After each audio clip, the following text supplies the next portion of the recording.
Hello friends, welcome to Royal Study. दोस्तों, एक बड़ी खुशखबरी आपके लिए निकल कर आ रही है। एक काफी अच्छी वैकेंसी आपके लिए निकल कर आई है। अभी कुछ टाइम पहले ही रिलीज की गई है ये वैकेंसी। क्या वैकेंसी है, कितनी पोस्ट है, क्या क्वालिफिकेशन रहेगा, लास्ट डेट क्या है, एग्जाम कब होगी, सिलेबस क्या रहेगा, एग्जाम पैटर्न क्या रहेगा, कितने नंबर का पेपर होगा, कब से फॉर्म स्टार्ट होंगे, कब तक डलेंगे, क्लियर है, और कहां कहां पर पोस्ट निकली है, किन किन विभागों में कितनी पोस्ट निकली है, सारी चीजें ए टू जेड इस वीडियो में हम कवर करेंगे।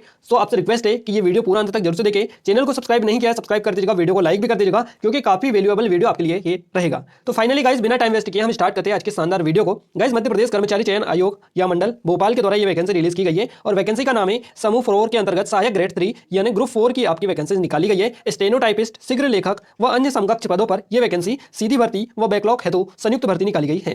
क्लियर है। यहाँ पर गाइस इससे फॉर्म कब स्टार्ट होंगे डलना, तो गाइस इसके जो फॉर्म फिल होना स्टार्ट होंगे, ये आवेदन पत्र भरने की जो तिथि है मैं आपको जूम करके दिखा देता हूँ। आवेदन पत्र भरने की जो तिथि है ये है 6 मार्च 2023 से स्टार्ट होंगे इसके फॉर्म, जो कि कब तक भरे जाएंगे, तो ये 20 मार्च तक भरे जाएंगे। क्लियर है। तो 14-15 दिन का टाइम यहाँ पर आपको मिल जाएगा। संशोधन करने की जो तिथि है ये 25 मार्च है लास्ट। क्लियर है, 25 मार्च 2023। अगर हम एग्जाम डेट की बात करें गाइस, तो एग्जाम डेट इस वैकेंसी से अगर आप तैयारी कर रहे हैं इसकी, तो काफी अच्छा समय यहाँ पर मिल गया आपको टाइम, क्योंकि इसकी जो एग्जाम होगी गाइस वो 5 अगस्त को होगी 2023 में। 5 अगस्त 2023। तो आपके पास में मिलाकर देखिए अभी आपके पास में जो है कितने महीने हैं, 8 महीने का टाइम आपके पास में बचा हुआ है। तो 8 महीने का टाइम है और 9 महीने ऐसे, तो बट 8 महीने आप मान के चलेगा, 8 महीने का पूरा टाइम है, आप अच्छे से तैयारी इसकी कर सकते हैं। क्लियर है। और इसका जो फीस लगेगी वो कितनी लगेगी, तो ये तो सबकी सहमति रहती है, व्यापम के एग्जाम में कोई नई बात नहीं है। अगर आपने इससे पहले फॉर्म डाला है तो आपको ये पता होंगी। 250 रुपये रहता है आरक्षित का और 500 रुपये जनरल का रहता है, ये आपको क्लियर है, पता होगा। गाइस इसकी एग्जाम शिफ्ट भी जो आपको सभी को पता ही है, 2 शिफ्ट में एग्जाम होती है। एक होती है 9 बजे से 11 बजे तक और दूसरी होती है 3 बजे से 5 बजे तक। 2 घंटे का इसका पेपर रहता है। पेपर 100 अंक का रहता है। क्लियर है, वो भी हम आगे आपको बताएंगे। गाइस यहाँ पर अगर हम बात करें कुछ और, देखिए यहाँ पर काफी सारी चीजें यहाँ पर मेंशन है इस रूल बुक में और 195 पेज की रूल बुक है, बट यहाँ पर जो इंपॉर्टेंट चीजें हैं वो हम आपको बताएंगे और शॉर्ट वीडियो हमारा ये रहेगा जिसमें हम सारी डिटेल बताएंगे और बिल्कुल कम टाइम में आपको बताएंगे ताकि आपको एक एक चीजें पता चल पाए। क्लियर है। तो गाइस यहाँ पर देखिए हम सबसे पहले यहाँ पर अगर हम बात करें तो समूह 4 के अंतर्गत ये जो वैकेंसी निकाली गई है स्टेनोटाइपिस्ट की, ये तृतीय श्रेणी के अंतर्गत आती है, तीसरी श्रेणी के अंतर्गत। और यहाँ पर हम सबसे पहले सिलेबस ही इसका कवर करते हैं। देखिए इसमें सिलेबस जो रहेगा आपका, ये सामान्य ज्ञान रहेगा, सामान्य हिंदी, सामान्य अंग्रेजी, सामान्य गणित, सामान्य कंप्यूटर ज्ञान और सामान्य अभिरुचि। यानी क्या क्या रहेगा, यानी कि 1, 2, 3, 4 और 5 और 6 सब्जेक्ट इसमें रहेंगे। यानी पटवारी का जो सिलेबस है ग्रुप 2 सब ग्रुप 4 का सेम उससे मिलता जुलता है, बस उसमें एक प्रबंधन को ऐड कर दिया गया है। इसके अलावा उसमें जो है कि सारी चीज़ें उसमें सेम है। तो ये चीज़ें हैं, बाकी गाइस पूरा सिलेबस सेम है। यहाँ पर सामान्य ज्ञान, सामान्य हिंदी, अंग्रेजी और सामान्य गणित। क्लियर है। तो ये जो 4 सब्जेक्ट है सेम है, सामान्य ज्ञान, सामान्य कंप्यूटर और अभिरुचि भी इसमें डाली है और उसमें भी अभिरुचि देखने को मिलती है। तो ये जो सभी चीज़ें हैं ये सेम है। तो आप पटवारी की अगर तैयारी करें तो इसकी तैयारी भी बड़े आराम से आपकी हो जाएगी, कुछ और अलग से आपको तैयार करने की कोई ज़रूरत नहीं है। 100 अंक का पेपर रहेगा आपका। क्लियर है, इतना आपको पता होना चाहिए।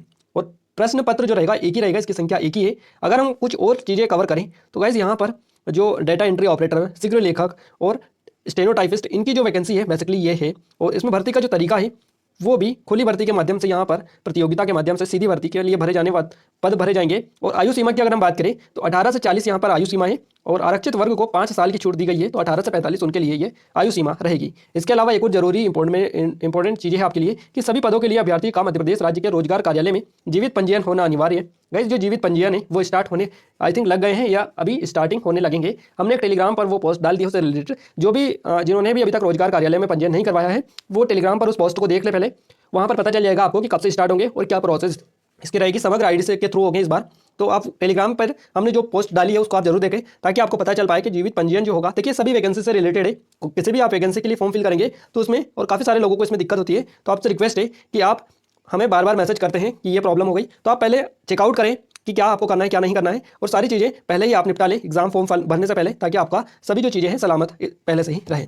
क्लियर है। देखिए यहाँ पर अगर हम बात करें कुछ और, तो देखिए स्थायी जो आवेदक है उनकी आयु सीमा हमने आपको बताई दी है। इसके अलावा यहाँ पर हम थोड़ी सी और चीज़ें कवर करने की कोशिश करेंगे जो कि यहाँ पर ऊपर ही मेंशन की गई है। तो गाइस यहाँ पर हम जो योग्यता है वो भी कवर करेंगे और यहाँ पर देखिए सबसे इंपॉर्टेंट जो चीज़ आएगी वो आरक्षण से रिलेटेड ही आएगी।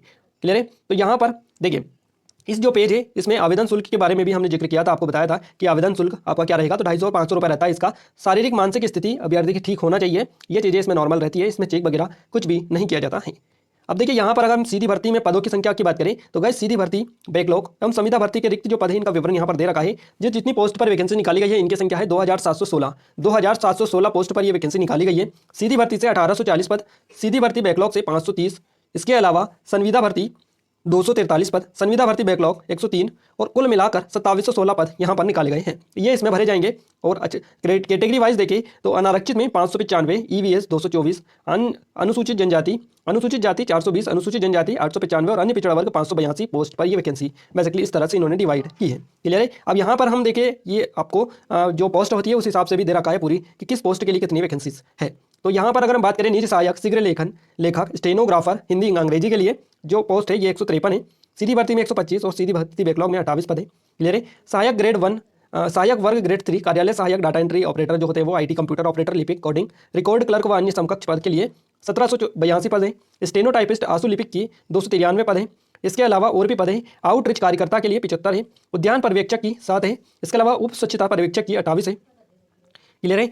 एनिमल फीडर की जो वैकेंसी है ये 2 है, इस तरह से यहाँ पर डाली हुई है। तो सबसे जो ज़्यादा है यह किस में है तो ये है सहायक ग्रेड 3 में, और कार्यालय सहायक, data entry operator, IT computer operator, लिपिक, ये जो है इनमें 1782 पद है। बाकी सभी में और में कम है।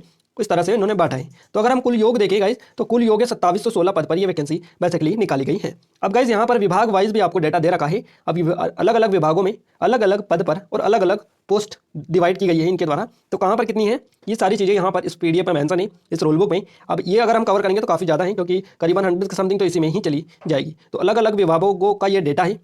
और यहाँ पर अगर हम बेसिकली ये क्वालिफिकेशन की बात करें या ग्रेड पे की भी बात करें तो इसमें हम कवर कर लेते हैं। देखिए विभागवार रिक्त पदों की जो जानकारी है ये यहाँ पर दे रखी है। देखिए ये टोटल जो है कुछ लोग बोलेंगे कि ये भी बताइए, तो हमने टोटल आपको बता दिया। इसका भी जो योग है ये 2716 ही है। क्लियर है। अब यहाँ पर गाइज देखिए यहाँ पर विभागवार डाला है। कार्यालय सामान्य प्रशासन विभाग में जो वैकेंसी खाली है ये है कुल 37 है इनके, शायद ग्रेड 3 में। क्लियर, 37 पद हैं। अब इसके लिए यहाँ पर देखिए योग्यता भी इन्होंने दे रखी है और वेतनमान भी दे रखा है। 19,500 से 62,000 वेतनमान है। और यहाँ पर क्वालिफिकेशन जो है ये आप एक बार देख लीजिएगा। देखिए सहायक ग्रेड 3 के लिए बता रहे हैं हम आपके लिए कि मान्यता प्राप्त बोर्ड संस्था से हायर सेकेंडरी 12वीं परीक्षा उत्तीर्ण होना चाहिए। क्लियर है। मान्यता प्राप्त विश्वविद्यालय संस्था से न्यूनतम 1 वर्षीय कंप्यूटर डिप्लोमा सर्टिफिकेट परीक्षा उत्तीर्ण होना चाहिए। डिप्लोमा या सर्टिफिकेट दोनों में से कोई सा भी न्यूनतम 1 वर्ष का होना चाहिए। मान्यता प्राप्त संस्था से तो पहली बात तो आपका 12th पास होना चाहिए। दूसरा कंप्यूटर सर्टिफिकेट या डिप्लोमा होना चाहिए 1 वर्ष का कम से कम। क्लियर है। ये 2 चीज़ें नोट डाउन कीजिएगा पहले। सहायक ग्रेड 3 के हम आपको बता रहे हैं मध्य प्रदेश शासन विज्ञान एवं प्रौद्योगिकी विभाग अंतर्गत आयोजित कंप्यूटर दक्षता प्रमाणीकरण परीक्षा यानी सीपीसीटी हिंदी टाइपिंग के साथ उत्तीर्ण प्रमाण पत्र होना चाहिए। क्लियर है। सेक्शन 8 का विस्तृत विवरण नियम पुस्तिका के अध्याय 1 नियम क्रमांक 9 में उल्लेखित है। तो गाइज ये भी आपका प्रमाण पत्र होना चाहिए। सीपीसीटी का स्कोर कार्ड और उसका उत्तीर्ण प्रमाण पत्र भी होना चाहिए। तो ये चीज़ें हैं। कंप्यूटर डिप्लोमा होना चाहिए, सर्टिफिकेट होना चाहिए। क्लियर है। इसके अलावा 12th पास होना चाहिए और सीपीसीटी का प्रमाण पत्र होना चाहिए उत्तीर्ण का। क्लियर है। ये 3 चीज़ें हैं किसके लिए, ये है सहायक ग्रेड 3 के लिए। क्लियर है। अब हम बात करते हैं स्टेनोटाइपिस्ट की। तो स्टेनोटाइपिस्ट के कितने पद है, 28 पद यहाँ पर इस विभाग में निकाले गए हैं। याद रखिएगा वेतनमान सेम है इसका 19,500 से 62,000। अगर इसमें हम बात करें क्वालिफिकेशन की तो इसमें 12th है आपका। इसके अलावा 1 वर्षीय कंप्यूटर डिप्लोमा या सर्टिफिकेट होना चाहिए। इसके अलावा गाइज यहाँ पर आपको सीपीसीटी का स्कोर कार्ड भी लगेगा। सीपीसीटी भी आपके लिए होना चाहिए आपके पास में। इसके अलावा एक और चीज़ यहाँ पर ऐड की गई है, मान्यता प्राप्त संस्था परिषद से 80 शब्द प्रति मिनट की गति से हिंदी शीघ्र लेखन परीक्षा उत्तीर्ण प्रमाण पत्र होना चाहिए। सेक्शन देखिए यहाँ पर हिंदी में जो टाइपिंग की स्पीड है ये 80 शब्द प्रति मिनट होना चाहिए। क्लियर है। सीपीसीटी का जो स्कोर कार्ड रहेगा उसमें सारी चीज़ें मेंशन रहेगी। तो ये भी आपका हिंदी की टाइपिंग अच्छी होनी चाहिए। इसके अलावा शीघ्र लेखक जो वर्ग 3 है इनके लिए भी यहाँ पर 12th होना चाहिए, सर्टिफिकेट 1 साल का होना चाहिए, डिप्लोमा होना चाहिए, सीपीसीटी स्कोर कार्ड और प्रमाण पत्र होना चाहिए। इसके अलावा टाइपिंग की जो प्रोसेस है यहाँ पर भी दे रखी है इन्होंने कि 100 शब्द प्रति मिनट होने चाहिए हिंदी शीघ्र लेखन में। तो ये है। और 80 उसमें होने चाहिए स्टेनोटाइपिस्ट में। इसके अलावा सहायक ग्रेड 3 में जो और भी है बाकी सेम ही रहेंगी सबकी। विभाग के अंतर्गत विभाग के अनुसार जो चीज़ें हैं वो थोड़ी सी हो सकता है कि आगे पीछे हो जाएं। क्लियर है। तो गाइज ये चीज़ें हैं पूरी, हमने जितना भी आपको क्वालिफिकेशन है ये बताने की कोशिश की है। बाकी अलग अलग विभागों के लिए अलग अलग क्वालिफिकेशन रहता है, तो उसमें भी आपको देख सकते हैं क्योंकि काफ़ी ज़्यादा यहाँ पर पोस्ट है और अलग अलग विभागों में है। तो अलग अलग विभागों के द्वारा अलग अलग क्वालिफिकेशन मांगी गई है। तो आप एक बार चेकआउट कर लीजिएगा आपको किसके लिए अप्लाई करना है। हमने बता दिया है ज़्यादा पोस्ट जिसमें थी उसके लिए आपको कि इसमें इतना ये है। क्लियर है। तो आप उस हिसाब से देखकर अपने अकॉर्डिंग जिसमें भी फॉर्म फिल करें, एक बार क्वालिफिकेशन देख ले, वेतनमान देख ले और पोस्ट भी देख ले जब भी आप फॉर्म फिल करें। क्लियर है। यहाँ तो पॉसिबल नहीं होगा क्योंकि हम एक एक चीज़ आपको बताएं, इतनी सारी पोस्ट पर वैकेंसी निकाली गई है। पोस्ट ऑब्वियसली कम है बट यहाँ पर जो विभाग है वो ज़्यादा है, उनमें 1-2 ही पोस्ट है बट उनकी जो संख्या है काफ़ी ज़्यादा बढ़ जाती है। तो इस तरह से देख सकते हैं कितनी ज़्यादा यहाँ पर ये है। अगर हम ऐसे बनाएंगे वीडियो तो 4-5 घंटे लंबा वीडियो हो जाएगा। तो हमने सारी चीज़ें आपको बता दी है। कि कितना ये रहेगा। और सिलेबस एक बार और हम कवर कर लेते थोड़ा डिटेल के साथ में। तो देखिए यहाँ पर नीचे और मेंशन हमें कर रखा है, ये विभाग पोस्ट की ही जानकारी यहाँ पर दी जा रही है। देखिए इतनी नीचे तक हम स्क्रॉल करके आ चुके हैं। यहाँ पर पूरी चीज़ें विभाग के द्वारा ही दी गई है, क्वालिफिकेशन और वेतनमान और पोस्ट की। जो विभागों में जो है जिलों में अलग अलग जिलों के कलेक्टर कार्यालय में भी खाली पद है, तो वहाँ पर भी है। इसके अलावा कर्मचारी चयन आयोग जो है पीईबी या ईएसबी जिसको बोलते हैं आप, तो उसमें भी खाली पद है, उसकी भी वैकेंसी यहीं से फिल ये लोग करेंगे। क्लियर है। तो इन सभी का डेटा इसमें डाला है इन्होंने कि उनको कौन कौन सी क्वालिफिकेशन चाहिए और क्या उसके लिए योग्यता होनी चाहिए, कितना वेतनमान वो देंगे, कितनी पोस्ट उनको वहाँ से निकाली गई है। क्लियर है। तो ये सारी चीज़ें इनके द्वारा ही ये मेंशन की गई हैं। अब देखिए यहाँ पर हम थोड़ा सा और स्क्रॉल डाउन करते हैं तो यहाँ पर हमें ये वाला अध्याय 3 देखने को मिलता है। और यहाँ पर गाइज अगर हम स्क्रॉल डाउन थोड़ा सा और करते हैं तो यहाँ पर हमें यहाँ पर सिलेबस देखने को मिलता है। सिलेबस देखिए यहाँ पर दे रखा है सिलेबस, ये यहाँ पर सिलेबस दे रखा है और इसमें काफ़ी अच्छे से हमें ये सिलेबस जो है समझ में आ जाता है, जो कि आप सभी के लिए काफ़ी हेल्पफुल भी रहेगा। और ये चीज़ें हैं। बाकी एग्जाम डेट और 15 दिन का टाइम मिलेगा आपको फॉर्म फिल करने के लिए। और ये फीस का स्ट्रक्चर है, थोड़ा सा देख सकते हैं। ये कुछ ऑनलाइन परीक्षा केंद्र है जहाँ पर परीक्षा आयोजित की जाती है। क्लियर है। तो ये है और यहाँ पर सिलेबस आपका पूरा दे रखा है ये। क्लियर है। तो गाइस ये सिलेबस आपका रहेगा। यहाँ पर आपका सामान्य ज्ञान आएगा, सामान्य हिंदी, सामान्य अंग्रेजी, सामान्य गणित, सामान्य कंप्यूटर और सामान्य अभिरुचि आएगी। तो ये आपके 6 सब्जेक्ट होंगे और 6 सब्जेक्ट से 100 नंबर का पेपर आपका बनेगा। पूरा पटवारी का ये प्रबंधन अगर हटा दें हम तो बाकी सारी चीज़ें सेम है। क्लियर है। तो ये चीज़ें हैं, आप याद रखिएगा अच्छे से। और कोई दिक्कत नहीं है, आप इसके लिए फॉर्म अप्लाई कर सकते हैं क्योंकि सारी चीज़ें तो वैसे ही आप तैयार कर रहे हैं इसमें और आप एग्जाम दे सकते हैं। क्लियर है। तो बेस्ट ऑफ लक आप सभी को। एक और चीज़ मैं आपको बता दूँ गाइस, आपने अभी तक एप्लीकेशन को डाउनलोड नहीं किया, एप्लीकेशन को डाउनलोड कर लीजिएगा, डिस्क्रिप्शन में लिंक दे रखी है। वहाँ पर हम एमपी कांस्टेबल के लिए और एमपी पटवारी के लिए आई थिंक 1-2 दिन में हम टेस्ट सीरीज भी लॉन्च कर देंगे। हमारी 2022 की स्पेशल ई बुक जो है वो काफ़ी इंपॉर्टेंट रहेगी आपकी एग्जाम पॉइंट ऑफ व्यू से, क्योंकि करंट अफेयर सबसे ज़्यादा एमपी के एग्जाम में पूछे जाता है और नए पैटर्न पर पूरा वहीं पर आपको मिल जाएगा। तो डेमो चेकआउट कर लीजिएगा, डिस्क्रिप्शन में लिंक है, कोई भी चार्ज इसका नहीं रहेगा। और इसके अलावा एमपी जीके का पूरा कोर्स है, एमपी 2022 की भी बुक है और 21 की भी बुक है, उसके डिस्क्रिप्शन में लिंक है, चेकआउट कर सकते हैं। टेलीग्राम को ज्वाइन कर लीजिएगा एमपी पुलिस का, और एमपी पटवारी का स्पेशल टेलीग्राम ग्रुप हमने बना दिया, ज्वाइन कर लीजिएगा, डिस्क्रिप्शन में लिंक है। वहाँ पर आपके जो भी डाउट है वहाँ पर आप 1-to-1 पूछ सकते हैं। तो आज के इस वीडियो में बस इतना ही गाइस, मिलते हैं हमारे नए स्टडी वीडियो में। तब तक के लिए जय हिंद, वंदे मातरम।